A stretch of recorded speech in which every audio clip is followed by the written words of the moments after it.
let's go to the cast real quick, and there are going to be 4 names that you don't know. There's Scott Wigner and Brad Kane, who voiced Aladdin. There's Linda Larkin and Leah Salonga, who voiced Princess Jasmine, and their singing voices. Okay, so they had different people. Sing. That's interesting, because I don't know. I mean, I'm a professional singer, and for years I always thought that they were voicing the singing. You know, the singing people were one and the same. But that's incredible how they got their timbre and their range and tone so close. That's really impressive. Yeah, but you don't really know those names, with all due respect to them. You know, they're not famous. They're not household names. They're not household names. No, but they are very, very well known in the world of animation, right? And the world of animated voiceover. Now, one name who's not well known in animated voiceover, but everybody knows who he is Robin Williams, who played the genie. Yeah, I mean, he's known in other circles and as an actor and a comedian, but up until then, he'd had very little, if any, major voice work that I could think of. No. See, voice work was its own branch of acting. So, you know, you didn't, if you were an actor, you really didn't go into voice work, because voice work is tedious and difficult to do. It's not an easy thing to do. It is repetitive, unlike physical acting, where yes, it might be repetitive, but you can put your own spin on stuff. You can change your emotions a little bit. Voice acting's way more rigid, and it's way more subjective too. Like, you can feel like you totally nailed it, and then the person on the other end, the producer, the client, can be like, you know, I don't really like that, and they can just nitpick one little thing. Oh, your pace is too slow. It's too fast. Yeah, they can totally. Since you're only giving them audio, it has the. Even though they can't see you, like your tone and your timbre and your energy, there's so much that goes into it. I think people probably take it for granted. They think it's easy. It's really not at all. John's absolutely right. Definitely. Even just delivering like a couple of paragraphs in like a business tone flawlessly with good pace, it takes a little bit of practice. It takes a lot of practice. Oh yeah. And then people gotta want your voice, and then you have to know the technical aspect if you're recording yourself. I mean, you didn't often see actors that did both voice and acting, because like you said, it was a specialization. Yes. Like, you would have a particular person, people like the guy that did all the Bugs Bunny voices, Mel Blanc. Right?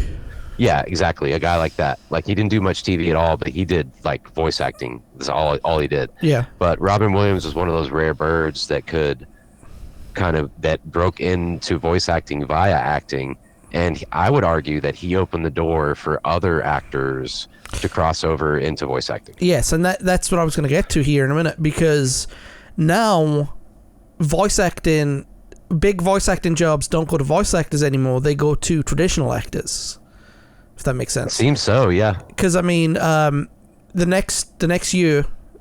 No, sorry, 2 years after this, the next Disney movie was The Lion King. And they had, what's his name? Ferris Bueller. I've forgotten his name. Matthew Broderick. Matthew Broderick, yeah. Yeah, they had him playing Simba. And they had James Earl Jones. And... That's great. You know, great actors, great voices, but they weren't voice actors.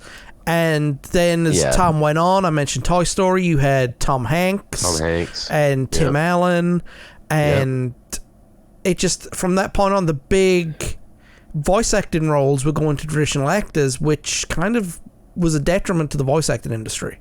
I could see that, but also if you look at it from like the marketing kind of standpoint, I mean, even though you're not going to see Tim Allen or Tom Hanks in these respective movies, there's still going to be a draw, and people will go simply because his character, because Woody is going to be Tom Hanks, et cetera, et cetera. They're a bigger draw than, say, Tara Strong, who does a lot of voice work. And you've probably heard a lot of it and loved it, and not even known that she was doing it. Definitely. And that's kind of the downfall. Okay, voice actors, they're the kind of like, they're the batteries of the media industry. Yes. Like, everybody uses batteries, like we rely on them, but they're always hidden. Like, every battery, there's a little panel hiding it, or some kind of screw, or, you know, they're out of the way. It's not a visible product. Yeah. You hear it when you see an ad and there's a voiceover. It doesn't say in the bottom corner, voiceover by Mike Martindale, with his little business card. And that doesn't work that way. He just voices that, sends it to them, moves on. So it's like they seriously get underappreciated because of that.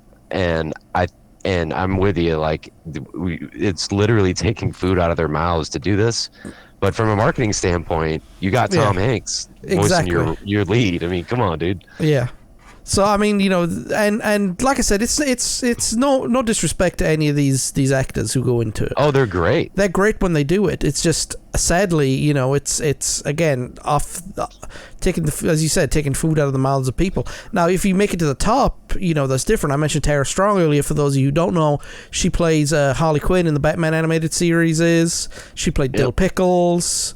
She played Bubbles in the Powerpuff Girls. And we kind of know more about that than most too, I would offer, because we work in that industry. Yes. But the same respect, like, I'm happy to like get anybody's name out there, because we've been enjoying these people blindly for decades, some of us, and they've been just kind of the quiet heroes of our childhood.